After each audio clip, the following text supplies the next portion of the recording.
your host, Charlie Ashby, and joining me, as always, are my lovely, beautiful co-hosts, Nicky and Claire. How you doing? Doing okay. Living the dream. living the nightmare. Living the nightmare. It's more accurate. That's fun. Not dead yet. Still kicking. Still kicking. Not dead. Always good. I'm not yet dead. Well, great. We'll be back next week. Just to double check in case it was Good chat, everyone. No, this week we're extremely lucky to be joined by another talented podcaster. He's the host of Up To Radio. It's Alden Diaz. How you doing, buddy? I'm doing all right, man. Thank you. That's been my dream, is to have the siren after my name. That's all I ever wanted in life. But yeah, no, we're good. I mean, dealing with quarantine and stuff, but you just gotta be like Sheev, baby. Just say, I have died before, but just like internally. And now we're all might die really. So, just gotta process. Hey. It's like every morning you wake up, I have died before. Every hangover. The morning mantra. Oh, God. Yeah. There's life advice to be mined in all of his scenes, really. Just a go-getter's attitude. So, Oh, Papa Palps. That's our daddy. We look up to him. just love him so much. Is daddy. He is daddy. Yeah, that's right. Beautiful. That's why we get our good looks from. So, what have you guys been sort of doing this week to avoid the quarantine and, not to avoid the quarantine? Please do not avoid the quarantine. To avoid dying. There's one rule. That's fucked up. Damn it. Well, I've actually not been avoiding the quarantine. I've worked 6 days this week around the sickies. The sickies around the sick people. So that's been fun. I get to wear my spacesuit. I got to wear it a couple times. I don't usually have to, but we had a couple patients so I got to look like a Martian or some sort of outer space explorer. Wear my little goggles and my gown and my That's face exciting. shield. It was cute. I You liked look like it. you're like going upside down or something. Is it kind of like that? A little bit like that, except I'm really short and they build these for normal sized human beings, so I look like I'm like swimming. I'm like rolling up the sleeves so that I don't have like little kid wearing your dad's coat syndrome where they're like anyway. You look like you're a child on top of another child's shoulders inside of the suit. And like the gown is like dragging on the floor. I'm like, this is good, this is fine. Vincent Living the dream. That's me. So yeah, I have actually not been avoiding the quarantine. So Okay. I fucked up once. Go now. Please. Please don't judge me. have I ever not judged you, Charlie? Has there Good been point. one moment? Yeah, so if you want to send in an email and let us know when Claire hasn't judged me, prize. I've probably said something nice once. Oh. I will remember that. Even now in a global pandemic, she can't find it in her heart to lift the judgment. Oh no. We need to establish a state of normalcy right now. That's what's going on. Not I see. changing. So you're being a hero is what it is. I mean, you said it, not me. Let the record show, but it would be that. You're stabilizing this. You're stabilized. See, she's looking out for your emotional well-being, Charlie, is what it is. She can't just go shaking up your life too much. Mm-hmm. Because Charlie's like, I hate you. There's a fire behind his eyes. He's like, network connectivity issues. Error 404. Peace. This page does not exist. I'm going to break the quarantine right now. See ya. He's gonna leave. God. Charlie's Go like find it. Attack of the Clones, Obi-Wan, like, my friendship with Claire should be here, but it isn't. I'm getting punked on by some kids. Someone must have deleted your friendship. Fuck off. Well done, Liam. Liam with the shades, baby. We're only a couple years away from 20 years of Liam. Oh my god. Who could forget? Where's my Black Series action figure? Carbonized Liam. Give me another stormtrooper. Carbonized. Oh God, Charlie and I ranted about that a couple days ago. Just like there's a factory out there with Vader molds, and they're like, just put the cape under his pauldrons in a different way, get him out there. Empire 40th, whatever. These losers will buy it. Oh, for Happy Empire bitches. Speaking of whom, Oh my god. this snazzy idea. You're part of the problem, Charlie. Yeah, but look, he's got a nice bald head. Oh, it's crispy. As does Like Jake right now. I look On forward his to BDSM bed. tomorrow. Yeah. For those who don't know, I think everybody knows my significant other. I feel weird calling him my boyfriend. I've never liked that word. You hit an age where it's weird. Yeah, it is weird. My life partner, my roommate, who I also date. He's in the army. Co-leaser. Yeah, exactly. My co-leaser. All of those sound better than better. Whatever. But anyway, I'm sure Jake, he'll who has love been to hear featured on our... I know, he's going to watch this back later and be like, oh, love you too. But he's in basic training right now. And so I haven't seen him with his bald head yet. And tomorrow he gets his cell phone for a couple hours. And so I'm going to be like, if you don't send me a selfie of your naked face. Because he's always been very fuzzy. So I'm like, no, oh, why you guys gotta make it weird? Why you gotta make it weird? You said it. He's not It's gonna have any kind of- hair on his We're head. contractually obligated. Okay. Yeah, we have a Yeah. shirt called Moist, Claire. This is what we do. Damn, that's moist. So yeah. How about Looking that? forward to that then. No, I'm not. Not at all. That makes But you just need to see it out of like morbid curiosity. I have to know. Also, I haven't spoken to him in 5 weeks. I literally have not had a verbal conversation with him in 5 weeks. So that I am very much looking forward to it. But also show me the baldness. I have to know. All the life in What your have you done? eyes just disappeared for a moment. Or I will hunt you down and burn the fort to the ground. No, I won't do that. But What if you don't like it though? you know what's really cool about hair? It'll grow back. Also, he's in the reserves, so once he's out of like training and he's home, his hair like he'll have more leniency. They're not just gonna attack him with the weed whacker, so he can do like That'd be kinda dope though. They did. It would be dope. Paratroopers come in with like clippers. It's like the vegan police in the Scout program. Yeah, They burst through your walls. exactly. And they all like give him like a Britney breakdown haircut. Oh, Oh yeah, those were the days. those were the days. Oh god. Oh, The bygone year of 07. Hey, Dooku. Special Old. visitor. That's right. He has to make at least one appearance, but of course, the little jackass took off his bandana. We were going to look cute, but no, that's fine. Whatever. Cool. I'm over it. So, how about Star Wars, guys? Yeah. What's that? I don't know anymore. I was told this was a Quantum Leap show. Oh shit! Well, you're about to be very disappointed. Someone lied.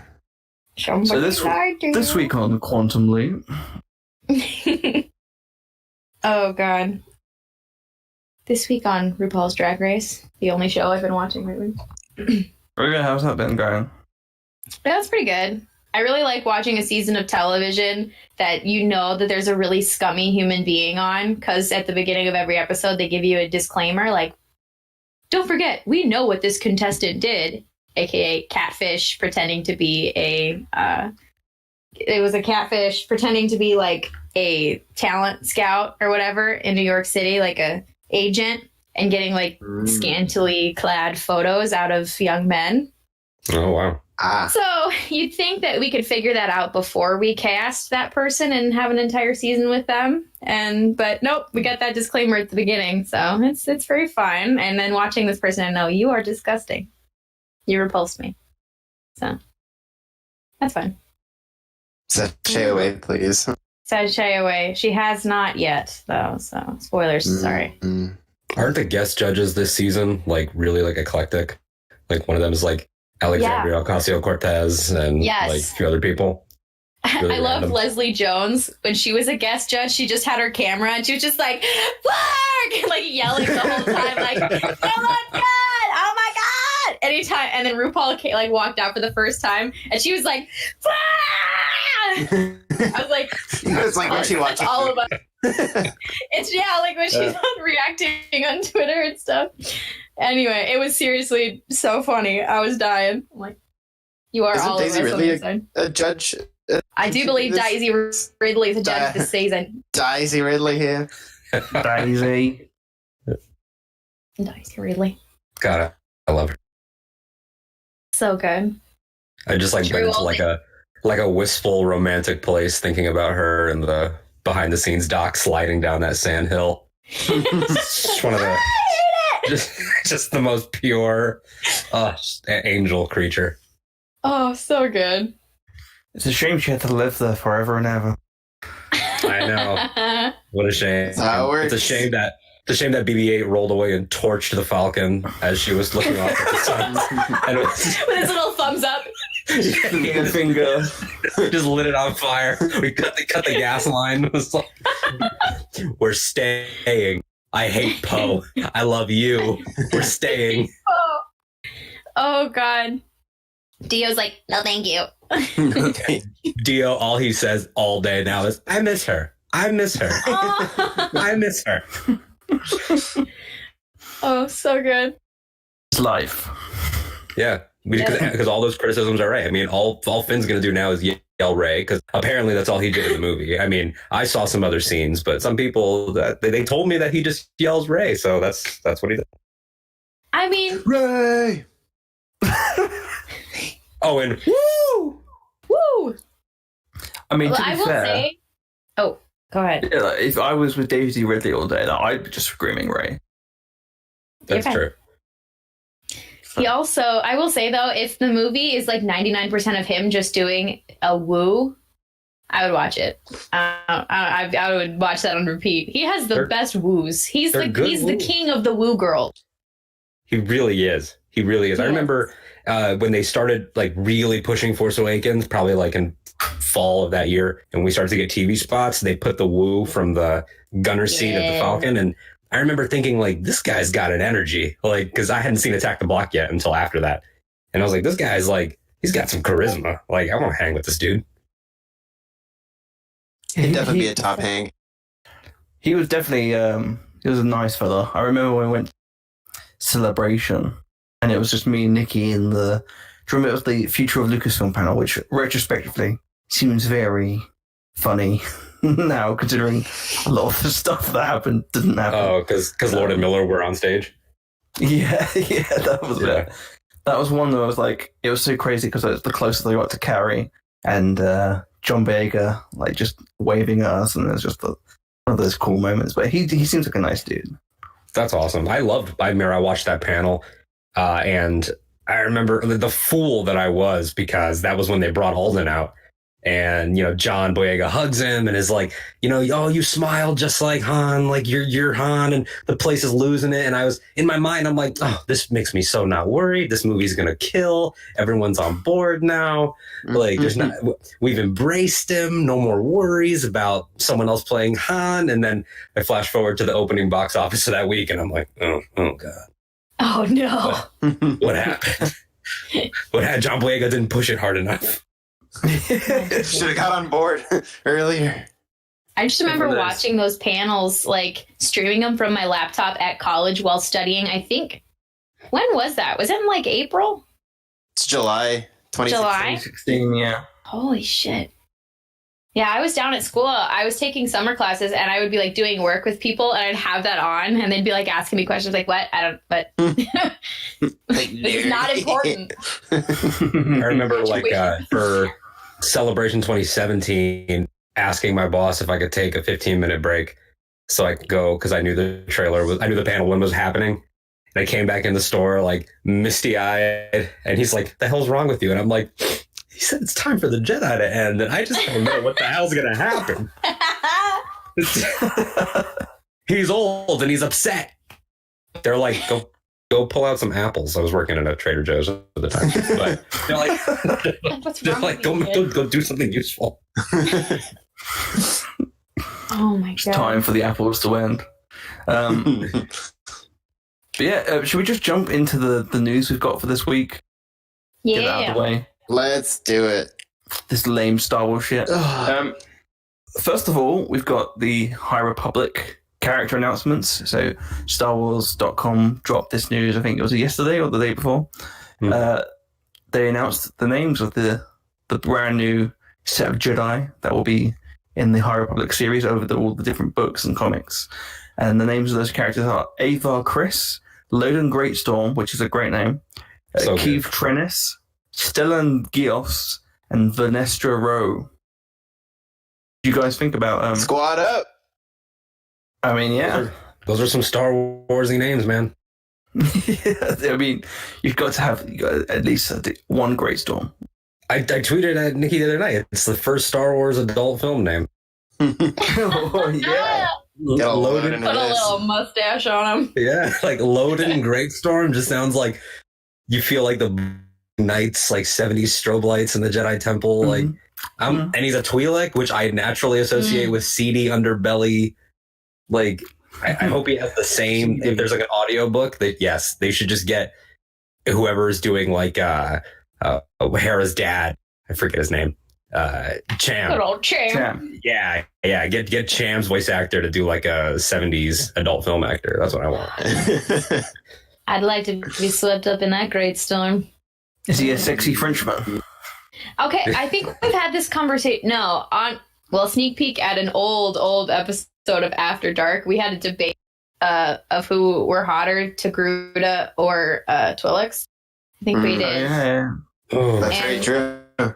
But the problem is, I am a heterosexual female, and all of the male Twi'leks are scary looking. So they are, especially like pointy teeth and especially Buddy in Chapter 6 of Mandalorian, the brother. Oh my god! Right? He's got like the Neanderthal like forehead too. Yeah, like he is. Whoa, calm down. And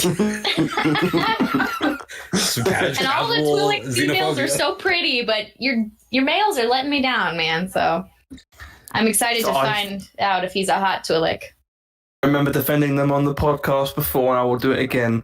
I tell you what, when you're in a sexy situation with one of them, The good Fortuna.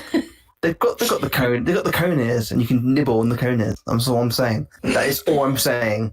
You haven't nibbled on the cone ear. That's all we want you to say. I think that's a spicy take, and I respect it.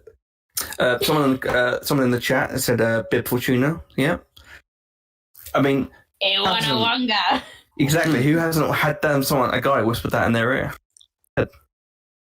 Look, I've wanga'd a couple wangas in my day. I've slung a wanga in my day. I have wanted a wanga, and it could be sad. It was college. I needed the money. This is why we need to cancel student debt so I don't have to wanna no wangas. Textbooks, man. Textbooks. Oh god. Is that part of Bernie's plan? To get rid of, We're not gonna wanga any wangas anymore. We're not gonna. What about the Togrutas? Oh my god.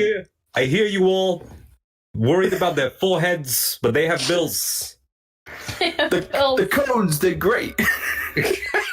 Oh god. Wow. Vote for cone. Do you remember where Bernie Sanders he had a BB-8 and he was just like R2D2 says vote for Bernie. Yeah, it turns around in his video and they put a little sign. Like he tried, all right. But it's like I've said before, like I said before on Twitter or maybe on Facebook that because there's that clip of Bernie back in the 90s where he was like, no more Star Wars, like referring obviously to the program, and people, pieced it out. I'm like, because he's an original trilogy purist, guaranteed. Oh, for sure. Guarantee you he is. He has no idea that there have been other stories whatsoever. What's with the rocks and R2? Get rid of them. God. They got R2 rolling around now. He's rolling. Rockets. Oh. Yeah. Oh, man. But, how did we get here? You alright, Claire? No, I've never been all right a single day in my life. She's trying. She's trying. That's a loaded question. It really is, isn't it? It's a loaded Great Storm question. I'm going to jump the gun here. I'm going to tell you what made me moist this week already. Ooh. All right, skip the foreplay, straight to the action. Let's go. No more cone nibbing for me. I'm just going to dive right in there. I'm just going to say that I think it's Stellan Gios's lightsaber, which is just the like a normal like hilt, but of the two cross guards that aren't there to sort of invent the laser sword. It's just like a normal cross guard, like we get on a normal sword. Right. So there's no point to it whatsoever. If someone tried to like clash with it, it would cut it. But it looks cool, which is what I like in Star Wars. It's like, does it work? No. Does it look cool? Yeah. Do it. Stellan loves an aesthetic. He's all about stylistic choices, Stellan. That's why I think that he will he'll bring a little bit of flavor. In the same way that like I like Maul's Inquisitor saber, where he left the big ass half circle there for no reason. Like he could have just broken the whole thing off. But he's like, you know what? Hooks are cool. And when I find Obi-Wan Kenobi, he's gonna see my hook saber and he's gonna be scared. You'll use fear as your guide. By the way, cool hook. Yeah. I hate you, Kenobi. Thank you. Yeah. It took me a long time to acquire this. Oh God. Did you use sandpaper for that bit? It looks very smooth. Be careful it doesn't rip on your cloak. Dangerous. I see you've gone shirtless in your older age. Nice thought. Rippling muscles. You're supposed to be 54. You look fucking great. Total dilf. I don't dye my hair. You can't get any higher dye on Tatooine. We're in social isolation, you know. Oh, Lord. Someone shared a meme that was Obi-Wan Kenobi social distancing champion since 1977 or 1977. And I was like, yep, you're right. Honestly. He honestly is. The champion. Stay inside, Luke. Qui-Gon invented FaceTime. He did. Obi-Wan, wash your hands. Okay, Master, but what's this got to do with surviving after death? Well, you'll die if you don't wash your hands, Obi-Wan. I like that. It's the same delivery as like Taken Liam Neeson. Wash your hands. No. Oh, God. But yeah, what did you think about the sort of the character designs? Are you excited to see the High Republic open up this new era of Star Wars? For sure. I'm still intrigued that they're only on concept art still for showing us what's going on. So I can't wait to see what sort of the final tweaks are, and as long as they keep those lightsabers. But yeah, no, I think they look cool. I like the sort of medieval aesthetic. I think that's a cool way to go. So yeah, I'm ready to see it. I don't know what else to say. The characters are pretty intriguing. And yeah, now it's just ready to see them in action. Yeah, I one always of the funny things. Oh yeah, sorry, Claire. Oh no, it's all good. I was just gonna say one of the funny complaints I saw online is someone's like, they look too good. They're Jedi in the Knights in the King Arthur Knights of the Round Table kind of area, era of enlightenment, did you expect your Jedi to look bad? I don't know. Yeah, I don't understand some of the complaints. I mean, I get if you're super into like the prequel era and that's your jam. Like, I understand your favorite piece of storytelling is when they were disillusioned and they lost their way and stuff. But to say like they look too good is to say like Lucasfilm achieved their goal too hard. Because that's what they're trying to tell you. Exactly. Like this is. I mean, you read the descriptions of Avar, Chris, and Stellan, like how these are the best of the best, and they even say like when they are assigned to the same mission, like we're golden. Like putting these two together, it's like Batman and Robin, like the ultimate duos, and they worked so well together. And I'm excited to see them before they were, just another arm of the government, them when they were actually out there liking what they did. I mean, they've got dress uniforms and mission uniforms. They haven't gone down to because, in Battlefront 2, I think it says for Anakin's regular description, it's like that the Jedi Council sort of gives him a side eye for wearing dark clothes and stuff and having leather. And it's like back in the High Republic days, they're like, yeah, we got gold embroidery. Like they're all super into it. So I'm excited. Yeah, I'm on board with you guys. It's like, give me those. It's like we need those edgelord Jedi. That's what we need. I need emo Jedi. No, yeah, it's just we just had Kylo Ren, dude. You got your emo Jedi. Hey, but apparently that's what Star Wars is all about, right? Emo Jedi. We had Anakin. I really want to see America's Next Top Jedi. I Just feel the that. council, like, really bitchy. Like, I'm sorry, Master, but we have to go and fight. Wouldn't wear the hat, I would. Sorry? Yeah.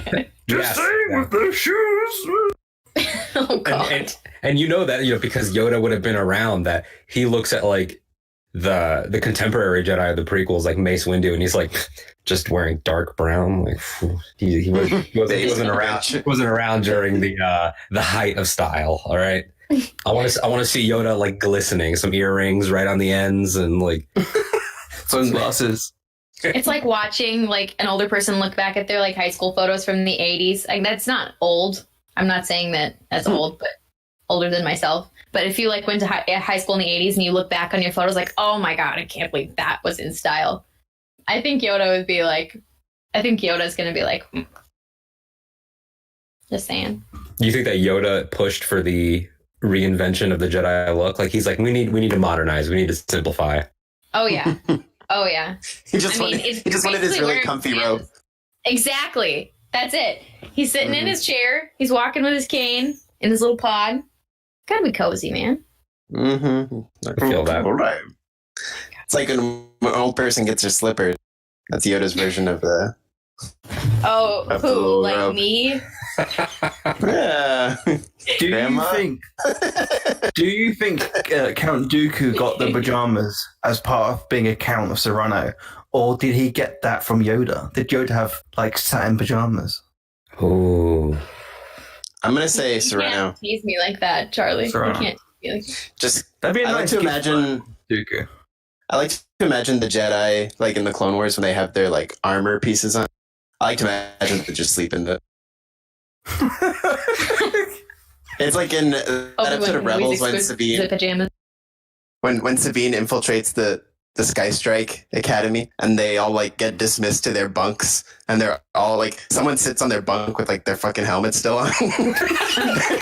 Like, I just like the idea of like no, you guys just lie down like this with all the gear.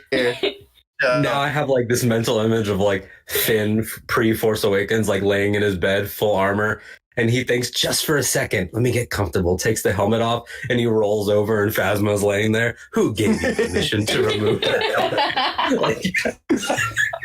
Sorry, Captain. Oh God. That's great. I like the idea that he's bunking with Phasma. Well, Part of the Phasma, reconditioning process. Exactly. Phasma has to make sure that 24 hours a day you're ready to go. So she's dedicated. She's a always working the woman. big spoon. She wants to make sure you know your place. Absolutely. If you ask Phasma to Little Spoon, that's an automatic demerit. Or worse. Oh God, your entire platoon is running suicides. I'm sorry, I'm very distracted by the cat. He's attacking a backpack, and it's not going so well for him. For him. Let's do The inanimate object wins. Back, strike back. Hashtag team backpack. Hashtag team backpack. He's sneezing now. It must have been a dusty backpack. Sorry, I'm trying to do. Emma says Phasma spooning would be pretty okay. Would it? It's like I would be fucking sharp metal. Oh, that's true. Although Gwendolyn Christie spooning, I would sign up for any day of the week. Absolutely. She's also a fascist, though, to be fair. I like to chill on my back. Yeah, like is that your spear, Captain Phasma? It's like the underside. It's like the underside of the pillow, except it's her entire body. yes. It just you just turn over in your bed and in your doorway you see her in the shot from Last Jedi when the spear extends. Like shing, and she's like, okay, it's just time.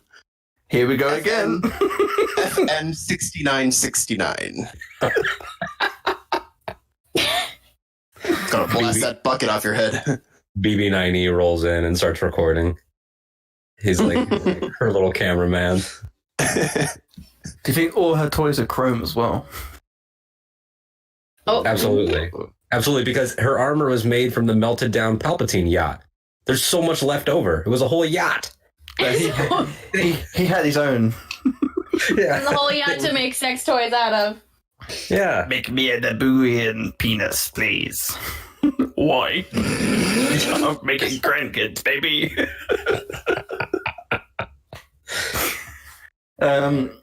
Yeah. But I don't know where we go with that. So the High Republic. Yeah. Yeah, the High Republic. Yeah, That's pretty snazzy. baby.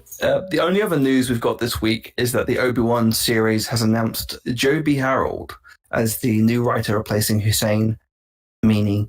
I had a lot of fun. Yeah, I had a lot of fun by suggesting that technically Joby won Kenobi. I like it. Woo, woo, woo. I dig it. But yeah, so just for some background, he's a producer. But he's writing the upcoming Army of the Dead Zack Snyder film. Gold. Whereas the previous writer, Amini, wrote a film called Drive. I think that was a little movie that we may have heard of once or twice. So my question is, should we be concerned? I don't think so. I don't think we should be concerned because I feel like at the end of the day, by the time anything Star Wars makes it to screen, I mean, how many hands have been on it? I mean, things we won't even know. I mean, we know that even like Carrie wrote on Last Jedi and did some polishing, and we know that. I mean, even outside of Star Wars, I mean, just look at a film like just off the top of my head, something like Toy Story, where it had like 9 writers and one of them was Joss Whedon, and like it ended up being a bunch of different people. So I feel like it's easy because Hollywood has halted right now to latch on to whatever headline, and I think that Star Wars fandom is top of the line when it comes to latching on to just headlines. But We love a headline. well, we love it. They're like, give me them headlines straight. That's all we like. We like that more than the show. Mainline the headline. Mainline the headlines. Yes, exactly. But it's kind of like whatever, man. Like I guarantee you, Joby Wan, he won't be the last writer on the show either. I mean, and when they're there on the day, someone's gonna punch it up, and we're gonna be fine. And also, what Ewan McGregor said was we're improving the scripts. So it didn't say that he's throwing out Hamini's drafts. Mm-hmm. So yeah, it's not necessarily a etch-a-sketch kind of situation. Like this is about like, what's your take on this? Keeping the vibe or keeping the general thing, but polishing it up. It's like it reminds me of like Phoebe Waller-Bridge did a pass on the new James Bond movie, and I think Right. like probably edge towards her voice, her comedy. Not rewrite the whole movie, Phoebe, please. Yeah. Right. But yeah, it's probably something more like that. But again, yeah, it's exactly like Alden said. It's like And even like the headline is the scary thing for people. And even when you look at Mandalorian, like we know for a fact that Favreau went to Kathleen Kennedy with his pitch and had 4 episodes written. You think that chapters 1 through 4 didn't change when Dave came on the team and when Deborah Chow came on the team? And you think that chapter 8 just had Taika humor? No, it had Taika humor after Taika was there. So it's just, man, I hate Star Wars fandom sometimes when it comes to production news. I really do. But like, I just wish, God. It's because we don't, I say we collectively, we don't really understand the industry that well. I think that's what it is. Yeah.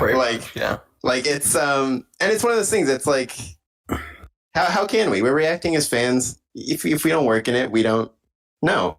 So yeah, it's just one of those things where it's like, again, like this may sound blunt, but there was, of course, the common criticisms that you see when this kind of stuff happens, and I'm just like, I just don't have energy for this. It's like, hey, we're in sort of a bit of a situation globally right now. I don't have energy for this, and then also it just feels like the same song and dance over and over again, the same carousel of get mad, nothing changes, then watch the show and be happy, and then next project, get mad.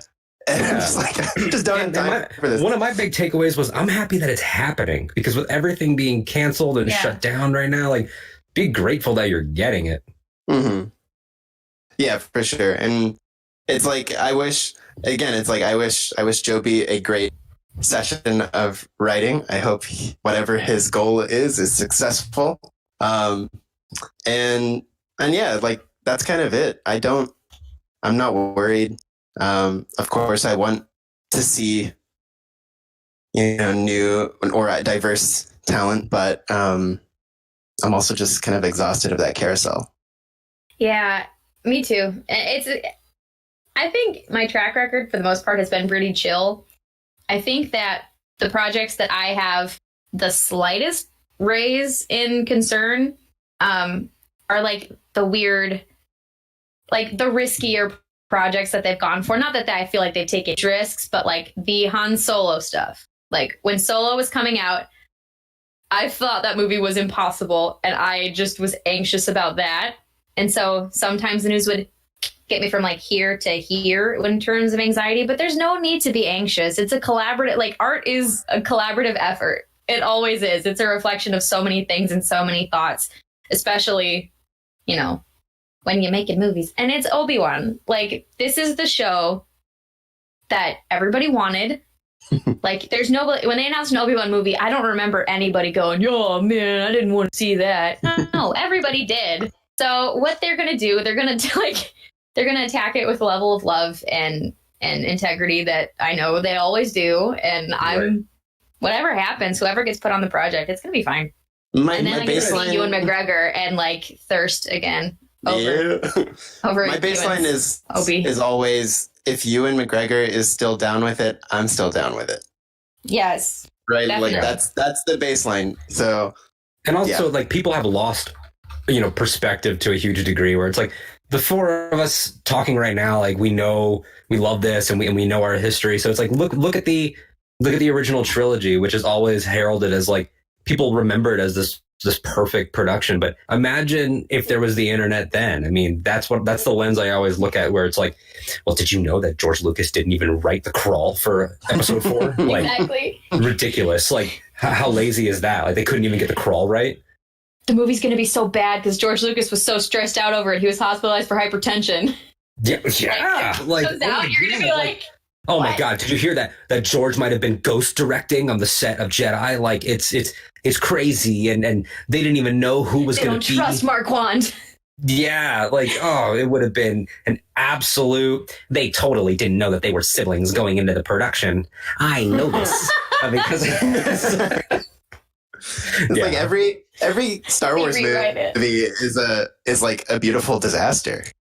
Like, yes. The Last Jedi is the most outlier. Like, it's the bug in the system. To quote that movie, because it's like that was the most stable thing pretty much no other Star Wars movie had ever experienced. I think that's why Kathleen Kennedy was like, what the fuck? Get him on everything, please. This is the least headache I've ever had.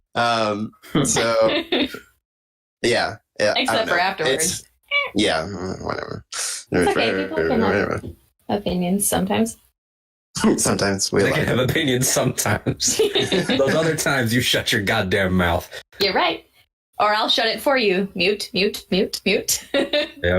I think my view on the whole situation is that we should fuck Joby, fuck Lucasfilm. Everything should end. I feel like there's some weird situation going on here. Dave Filoni must take over. But also, fuck Dave Filoni. We need Kevin Feige. Kevin Feige. Oh my god. We need everyone. You know, honestly, honestly, we're gonna get clipped up. we should just reboot. We need to reboot the sequels with the Lucas drafts immediately. Bring back George Lucas. He wrote. Bring back George Lucas, but also release the original. I want the George drafts, but I also want the Thrawn trilogy adapted to screen. We can de-age Mark. we can de-age Harrison. Get Pierce Brosnan on the phone. To play Leia.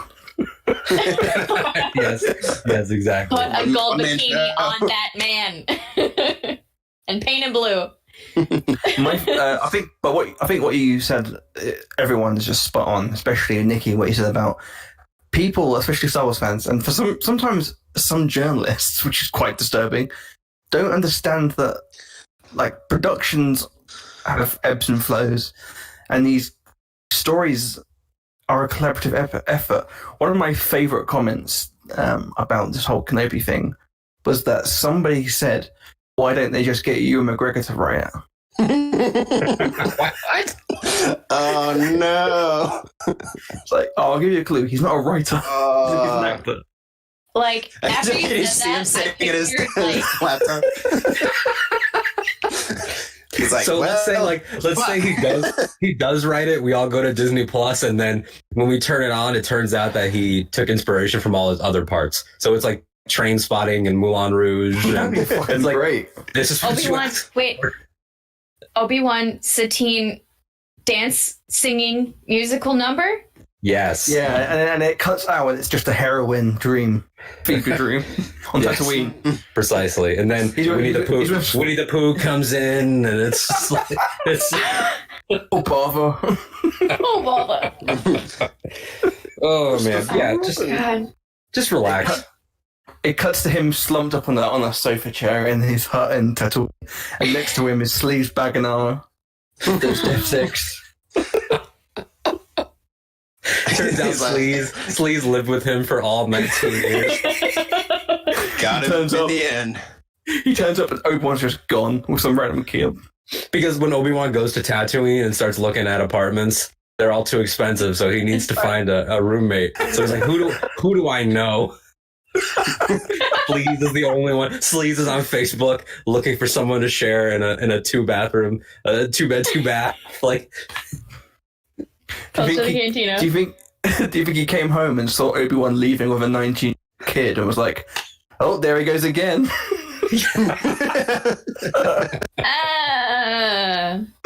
Well, judge everyone's lifestyle, but he's got another twink.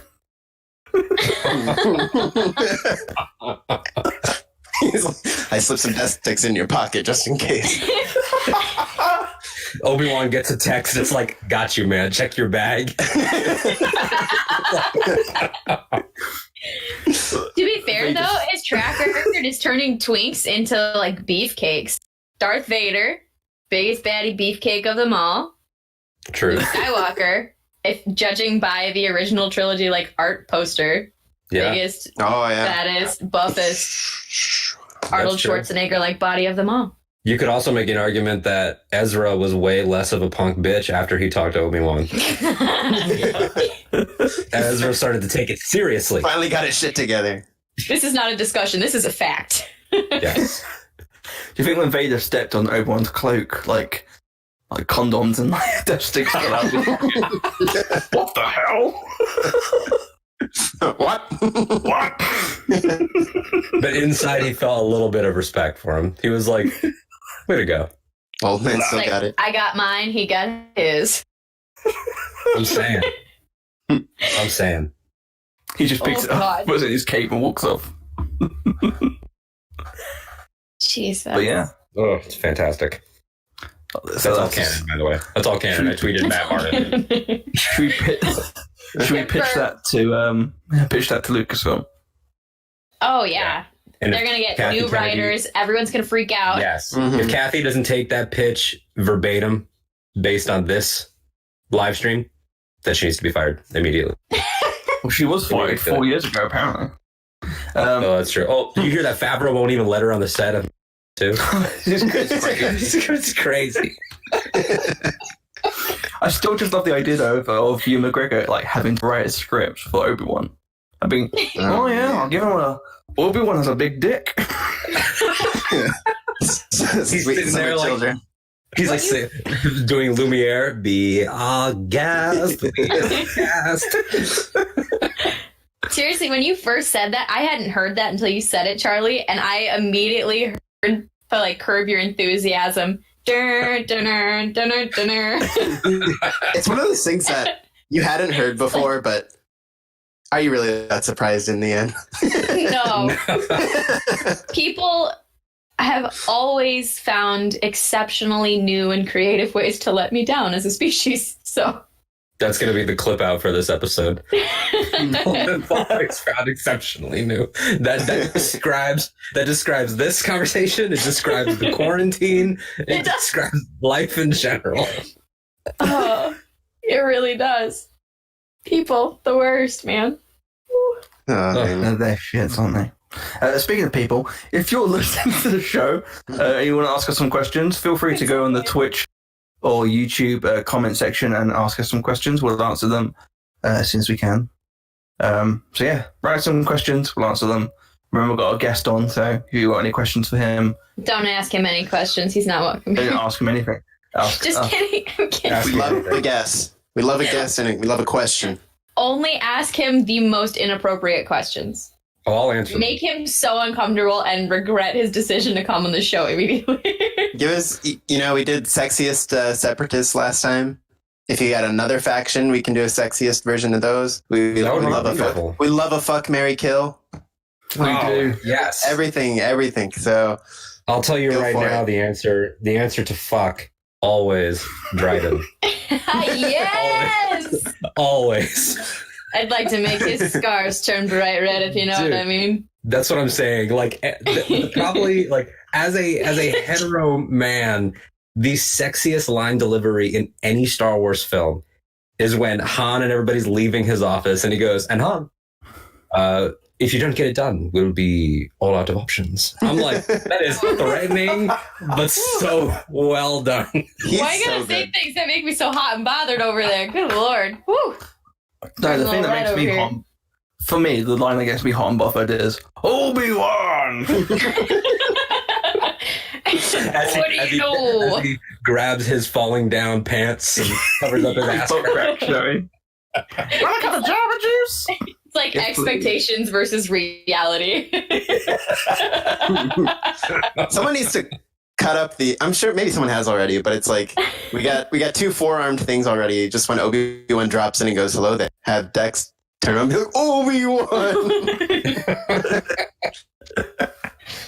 Oh, so good. Oh man, that's awesome. Let's see. Just Shadow's got sexiest Sith. That's the first one we got. Sexiest Sith. Sexiest Sith. Are we just doing canon? Hmm.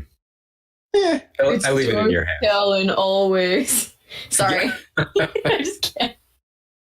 No, I will not submit that as my answer. I will not. I take it back. The sexiest Sith is Kreia, obviously from KOTOR 2. I love me some wrinkles. Baby. We love wrinkles. Why isn't Palpatine number one? He is That deadly. is true. Yeah, that is true. But specifically on the hook on Exegol, I want him to hang in my room. I want him to hang in my room. Nothing sexier than the sound of a lot of cultists watching you. You can do it! Fear not, my faithful.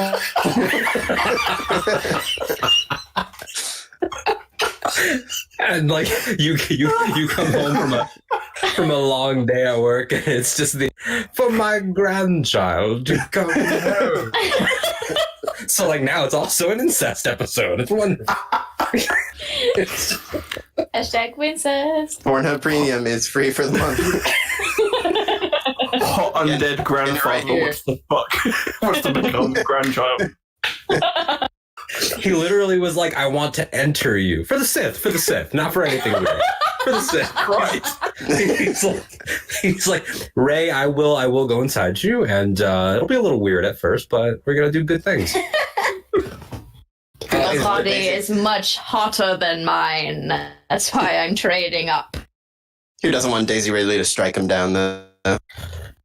As once I seduced your grandfather as a child, I will seduce you. Sorry, what? I do think that my real answer, though, is Maul. It was my girlfriend thinks that Maul's one of the most attractive fictional characters of all time. And at first I didn't see it, but I see it. I want to know what What's dong on he it? built for himself. You want to know what? The dong he built out of his like metallic bottom half. Oh, That is a good question. I've You always know, imagined. Robo penis. Is it a vibrator? Is it a vibrating? It's probably got settings, right? I mean, that's what. Got settings. it's just I would do a, if I was it's a repurposed vibroblade, like Din Djarin's little dagger. That's basically what it The is. literal vibro blade. It's got horns on it. Oh no. Oh, it does not. Okay, we are not talking about that, Charlie's. This It's is like the a way. cat. It's like a cat's penis. It's got loads of like horns on it. What? Nope, not googling it. Not thinking about it. Nope. Nope. Duke is like here. Googling it immediately. Sexy said, does just so like I'm talking like Jedi Temple Massacre Darth Vader count? Oh. Yes, he does. That's Darth Vader. Just Yeah. put He up. becomes Darth Yeah. Vader. He Yeah, is I mean, yummy. I mean that's the look, right? Yeah. Yeah. He's got the look. When he And does it's also the, a trick. It's also a trick because he's like it still looks like a Jedi. Yes. And it's like, The little turn that he does that they featured a lot in the trailers and everything with the hook. Oh. oh yeah, there we go. That's peak. Claire, you've answered, haven't you? Mm-mm. Okay. Do you want to go I first? gave a joke answer, but I didn't actually answer. This is a very difficult decision, and I do not take it lightly upon my heart. A lot of candidates have come into my consideration, but I would, if we will accept this answer, I would literally do any Asajj Ventress. Cut me, like shank me through with your lightsaber and kiss me as I'm dying. Sign me up. That is a Good. specific instance. Yeah, I mean, that was or whatever almost else you too want to do, specific. girl. Like, whatever. Do you notice that they put that scene back in on the Disney Plus? I did notice. I was wondering. because I remember when they Maybe. cut that. It was too sexy. I was one of those my- outraged nerds on the internet. My one would be the sexiest Sith is obviously Darth Moment because he gives good head. This guy. Oh, God. This guy.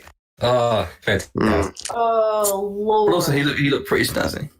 Is that why Fortress Vader is just a big phallic symbol?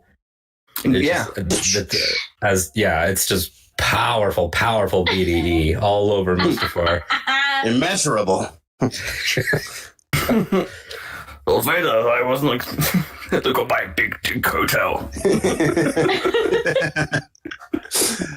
Oh, Lord. Uh, I like the idea of like Vader just like casually explaining what it's for during random conversations. Like, Lord Vader, the Death Star is in dire need of construction, and he's like, I want to bring back my wife. Sorry. No, no rush, but No rush. great to see Natalie Portman again. Okay, so Natalie Portman, man. Natalie Portman. There's the sexiest Sith. who wouldn't build a big Phallic symbol. evil phallic building on a lava planet to bring back Natalie Portman? I know I would. I would too. Oh, man. Oh, worthy endeavor. When people ask me in the future what's my sexual orientation, I'm going to say building a phallic castle on a lava planet. For Natalie Portman. I'm going to write my own little box on all forums now and write the whole description. Single taken, waiting for Natalie Portman to be resurrected. In my phallic castle. Not in parentheses. In parentheses, bring my not wife an back. innuendo. Bracket, Castle. please. This is a serious Castle. subject. Phallic Castle is going to be my next podcast, the After Dark version. The phallic castle. The phallic castle. Oh, Vader's Welcome. phallic castle. This is like a weird like game show from the 90s. The Welcome Phallic to Phallic Castle. It's like Legends of the Hidden Temple, but completely dirty. With big cocks. Like Takeshi's Castle. Yeah, to get to the castle. Watch out for the stepping cocks. Oh, he's fallen. Known to American audience as most extreme elimination challenge. Yeah. Don't but get Takeshi can't walk. eliminated. Much better. So my friend Bobby asks Grand Moff Tarkin, General Tag, or General Viz, shag, marry, kill. Who's my second choice? That's Tarkin, Mhm. Tag, or Viz. So Oh, Tag man. is Yeah. 4. Okay, Marry so Tarkin, fuck Veers, kill Tag. Yeah, I think I might marry Veers, fuck Tarkin, but still kill Tag. Claire? I'm kind of a power hungry bitch, so I would also marry Tarkin. I'm sorry, Tag. I'm with Vader. You gotta get going. You gotta get going. Yeah. Yeah. And Okay, I'm gonna break the He's a mold. cutie. I'm gonna break the mold here, guys. I'm going to kill Tarkin. Oh. Wow. How dare you? Could be smart. Emily and lower. Lind has started just clasping her chest somewhere wherever she is, just going. Okay, here's my reasoning. Okay, first of all, I would marry Viz because he's successful, Yes. and And handsome. I would shag Tag because he lasts longer than Tarkin. Mm. This guy. Take that. I just think My that cannon. Shag and Tag. one spicy night though with Tarkin after reading his Age of Empire issue where you see him shirtless and all that. Like, I don't think I can handle that. I don't think I can handle that long term. But that was I would some like to powerful try. pecs. I'm definitely on Veers for the one time, because this is the guy who will go straight for the shield gen and just plow on through, and you cannot consist. You will be broken if that is your consistent life. Be broken. And this guy, no foreplay, no anything. Ground invasion immediate. Tarkin's got a long-term plan. Tarkin will plan He's shit got a out for long-term you. plan. He'll play the little game of cat and mouse. I did. And then Tag is just moaning all the time. But don't you want to be tag? Don't you want to be tag teamed? This guy. Oh my god. Charlie's out here, trying to whittle down his Type 5 for his stand-up debut later. Very specific jokes. So would you fuck General Viz? Who?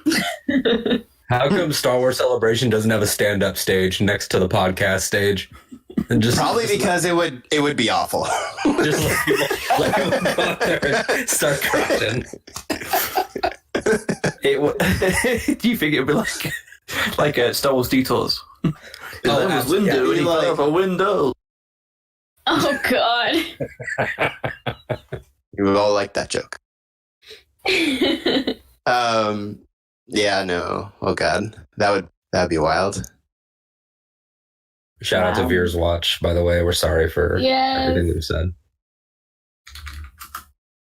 Hey, I would fuck him, so sorry, shag him. That's the term. We went with the British. Yeah, baby, Went with yeah. the Brit. Yeah, baby, yeah. Shagagelic, baby, yeah. See the whole episode like that if you want. Claire, you should answer the next question in Scottish. In Scottish, okay. Yeah. Probably not, but what's the next question? Mara Jade or Jaina Solo? Oh, Jaina Solo all the way. Jaina, man. Jaina. She's a pretty lady. She doesn't really exist anymore, but neither is Mara. Oh, there she is. Beautiful. Get it? Oh, baby. Sorry, I had to go back into the... The babe right here. What's up, babe? You're Sorry not to all canon you Mara anymore, Jade stands. but I still love you. Official. Claire hates redheads. She just said that a lot off screen. It's kind of Oh, yeah, that's exactly what I say. Verbatim. Mm-hmm. Uh, just kidding. She's got Scottish now, so she's basically a redhead. That's right. But yeah, I think we're all in agreement, Jaina Solo. Mara Jade is...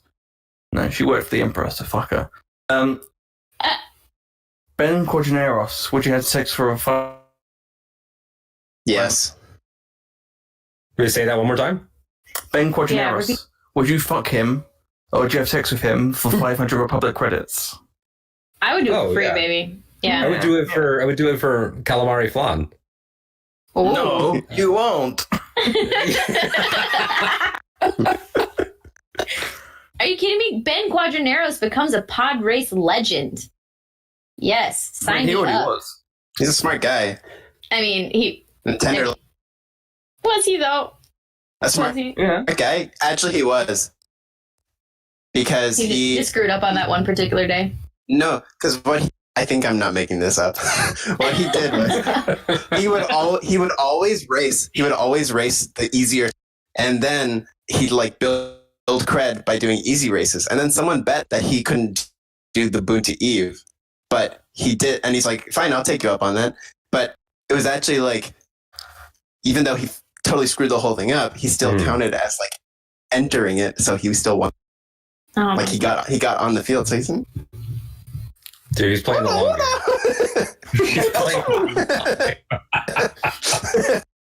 he's a legend. Oh, man. Quadranaire. Alright, should we do one more? Fuck, marry, kill? All we right, got? let's do it. I got Claude, or Gullet, Amoeba Gascon. Ooh. Oh, kill Borgullet immediately. Kill it with fire. Kill him so fast. Oh, Oh no.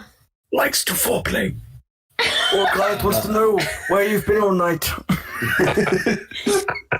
Borgullo will like My God. figure out your worst fears and only give you like pink space.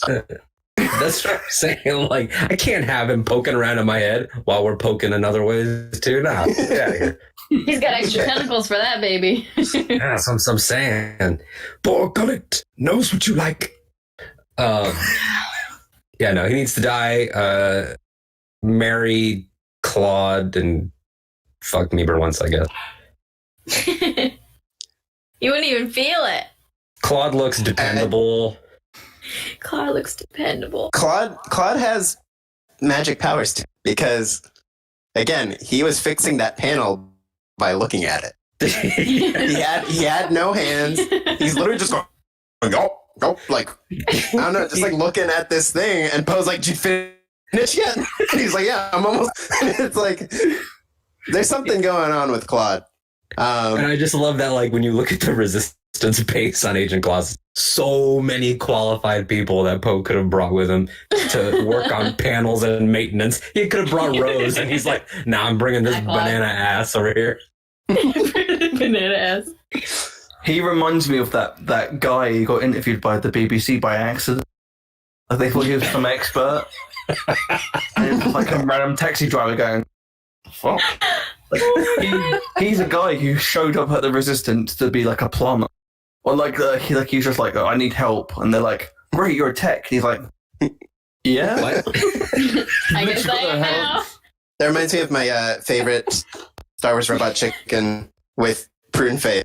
And they're like, oh, you sound like an excellent hero. We're happy to have you on board. He's like, Ahch, I'm here to fix your cop. Probably your toner. Oh, That's God. great. I gotta say, this question is hard for me. Sorry. Hey. I think... I think that I would have to kill Borgullet because the idea of any man being able to like read my mind, I'm not entirely comfortable with the idea. I'm a pretty open person. I will offer my information willingly, but if you put your damn tentacles on my head, it's over. It's done. That's a little invasive for me. It's a little controlling. Borgullet, I don't need that energy. So I probably would kill him. I would probably marry Meebs, because that name is really cute. And he's a man, he's got some direction in life. He's got goals. He's a hard worker. He's persistent. He's full of spunk and energy and likes droids. I'm all about droids, man. Like, he pals around with droids. I like those. And I would probably shag Claude simply because his existence is a phallic symbol, and if he can fix that control panel with no hands, what else can he do with no hands? Hey, and he's basically a waterbed.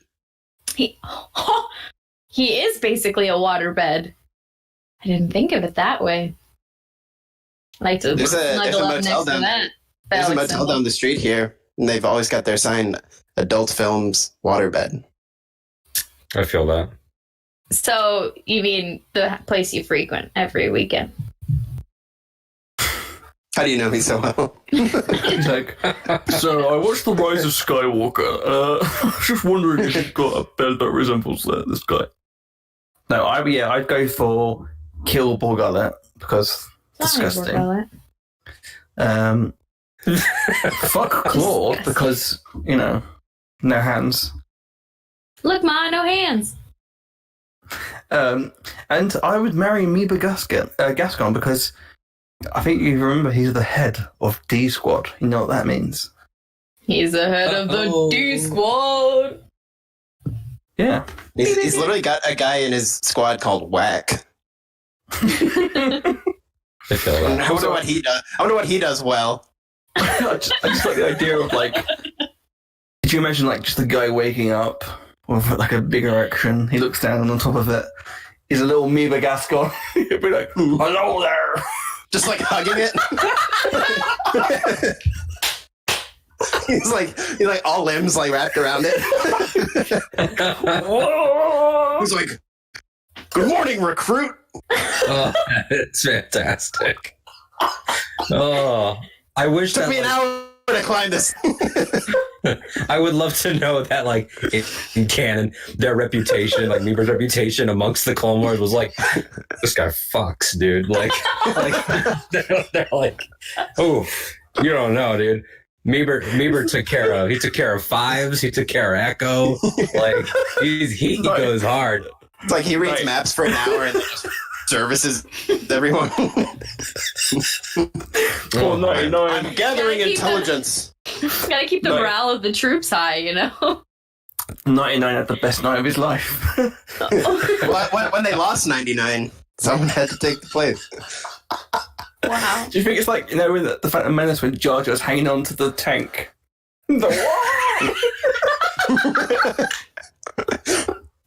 Absolutely. Use of the Puma.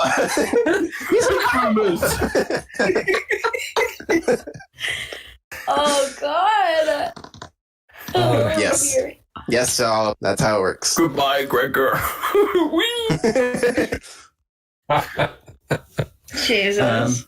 But yeah, that would be the answer. I think for that. That'll do. I'll do that for that. Oh, man. We've got a serious question here from the Curious Low, who says, maybe too serious of a question given the fuck, married, kill discussions. I think we need a break from that. But how do you feel the current health situation will affect filming schedules? Season 2 of Mandalorian postponed, Celebration. I think Celebration is going to be cancelled. I don't know why. I think they're holding on. I think once Comic-Con gets cancelled, which I think might be inevitable right now, I think that's when Celebration will just, say no. Yeah. Like Claire was showing the other day, like, it's literally about what next week would be like a year anniversary since we went to Chicago. And now the exact same place is now a hospital. So filled with thousands of beds. I saw the place where Celebration in London just got turned into a massive hospital as well. Yeah, the Excel Center, yeah. I'm sure it'll happen in Orlando too. And this question, and by the way, Lo's a friend. She's awesome. Hi, Lo. But when you go to the ticketing, they secretly low-key added a little paragraph that's like, if we do need to cancel this, we'll honor it for whenever Celebration happens again. So I'm like, they're already having the discussion and they're probably just waiting to pull the trigger on the announcement. I'm sure we can expect it, at some point, when the Star Wars show is due to be posted this month or something like that. I'm sure Andy and Anthony will have to break the news or something like that, because it's just irresponsible. I mean, August seemed like it would be far enough out, but Mandalorian season 2, I'm more optimistic about, just because so much of it is done with stagecraft, and they wrapped shooting before this exploded. So maybe James Gunn's editing Suicide Squad from his house. So how much can Favreau and team do remote? I don't know. Right. It's interesting to think about. Depends on how extensive the CGI and stuff is, I guess. Mm-hmm. Or one of the biggest issues I saw, I can't remember what film it's for, but I know someone said the other day about one of the issues was like recording the soundtracks and stuff. But I know that for The Mandalorian, I'm pretty sure they do that in his own studio. He's got like a home studio, so I feel like that shouldn't really be an issue. Yeah. Well, and also, didn't John Knoll set up all those rigs of the practical effects in his garage? They do all those flying shots and stuff. The man created fucking Photoshop. I think he's fine. He'll figure something out. Yeah. I just think it would probably be irresponsible for so many people to be in one space so soon from now, and to have all the international travel. And I think it's pretty much not going to happen at this point. And it's also let's say, just for argument's sake, at the end of June, this is under control. Just a miracle happens, whatever. It's also going to take time for people to not be still wary. So, absolutely. August comes around and we've had our miracle. We're fine. We're back to work. Everything's good. Attendance would still be probably at our record low. Then you're out money. Then you've put in for it. And also, in terms of the things we haven't even heard about yet. I mean, Disney's schedule came out yesterday and they shifted around Phase 4. Untitled Star Wars is still scheduled for December 2022. There's no way in hell. No way in hell. I'm fully expecting, because they had 22, 24, and 26. I think it's instead going to be 24, 26, 28. Mm-hmm. Yeah, it's one of those things. Even if we're out this big pandemic phase, it's not going away.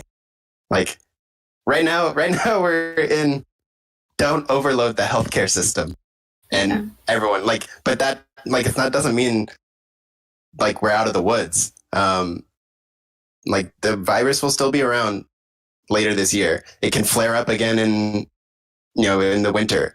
So it's one of those things. It's wildly optimistic to think we'll be back to any sort of normal by the end of the summer. I wish it was the case, but I just don't think it will be. So it's a matter of time. People use the term with vaccines, we've eradicated this disease. No, we just don't really see it in our population because it is so low. And with anti-vaxxers, stuff like measles is back. It's simply just the virus doesn't go away just because you find something to bring it under control. It's still out there and it's still possible. And it's still so new that we have a lot of progress to be made in controlling this. turning this into get your flu shot. You know, there's a lot of stuff to be done. The only thing that I think... Oh, no, go ahead, Charlie. Yeah, sorry. Also, I just want to say, like, regardless of what celebration stuff, it's far more important that people get healthy and everything goes back to normal first. Forget about work. Forget about the economy. Like, fuck money. If all you care about is bits of paper... We're going to open the country by Easter. If all you care about is bits of paper and announcing the Jango Fett movie, I mean, get a sense of priority. To quote Ron Weasley, she needs to get a hold of her priorities. And, just chillax. Let everyone get back to normal. People are dying. Just calm the fuck down. Wash your hands. I'm going to social isolation before either of you come up with another clever idea to get us killed, or worse, to cancel celebration. Yeah. Yeah, it is precisely. And I mean, to think, like, to be frank, like with these people, it's really hard. Like you mentioned, like the anti-vaxxers. Like if we had that in a pre-crisis scenario, I mean, I've heard discussions of like, are we going to be shaking hands after this is all blown over? Like if we're having my dog wants to chime in. If we're having those situations, then it's like, I mean, it's not just going to bounce back. And the only thing that I could see getting through with some sense of normalcy is like the rumored Rebels sequel. Because if animators are able to work in a social distance environment, things like that, but perhaps, maybe, but live action is fucked right now. And we should expect it. Like Mulan setting their new date for July, good luck. There's no way. Mulan is going to be either a Disney Plus release or fall at best. July is just PR at this point. I also love how New Mutants doesn't even fucking get a new date. They're just like, oh fuck it, another movie on Disney Plus. New Mutants is not a real film, Charlie. I don't know how to break this to you. I have like if you watch like any Dan Murrell like Screen Junkies content and stuff like that, like they have an ongoing bit about how, tracking the history of this not being released. And I'm at the point now where I want to start doing my own research and like really learn about tax codes and stuff. Cause I think that it's like for write-offs or something. Like there's no way that this is a real film. No way. I also like the idea of like Charlie Heaton looking 12 in the film. Yeah. Like 50 now. Like Maisie Williams, even in season 8 of Thrones, looked different than she did in any still we've seen from that movie. I mean, we almost had Anya Taylor-Joy at my job, and her schedule got all fucky. But I was so prepared to only ask questions about. So, have you seen the cut? Like, can you please be clear here? Can you please prove that this exists? Like, I want to see a selfie you took on set or something. I also like the idea of them having to do reshoots still afterwards. And by the time that they actually release the film, James McAvoy makes a cameo, but it looks exactly like Patrick Stewart. It's like they'll they'll spin it like Boyhood. You remember? Exactly. Like, we filmed this over like took 30 years. And it was all intentional. We intended to do this. Yeah. It's going to be like a biblical epic by the end where we see the lives of these characters. And I also just like, if New Mutants is a real film, and again, it's not, but if it was, what if it's great? Like, what if it is better than X2, First Class, Future Past, Logan? Like, what if it is the pinnacle of X movies and we never see it? It's not even out and it's still better than the Phoenix, Dark Phoenix. Yeah, it's better than Apocalypse and Dark Phoenix. Hey, Apocalypse is great. It's got those beautiful Oscar nips. That's true. Those blue Oscar nips that we know that Chris, our listener, loves to see. I only love Apocalypse because of a behind the scenes thing with Oscar Isaac walking around in the suit trying to be dramatic, and the suit's just going.